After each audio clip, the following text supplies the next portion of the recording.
मेरे real super heroes. एक छोटी सी गर्ल थी। नाम था अनाया। उसे लगता था कि सुपर हीरोज जैसे स्पाइडरमैन ही सबसे पावरफुल होते हैं।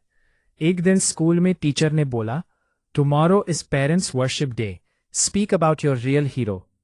अनाया कंफ्यूज्ड हो गई। हीरो? मेरे घर में तो कोई सुपर हीरो नहीं है। रात को उसने देखा, मम्मा थकी हुई थी, फिर भी उसके लिए खाना बना रही थी। पापा ऑफिस से आए थे, लेकिन फिर भी उसका होमवर्क करा रहे थे। तब अनाया को समझ आया।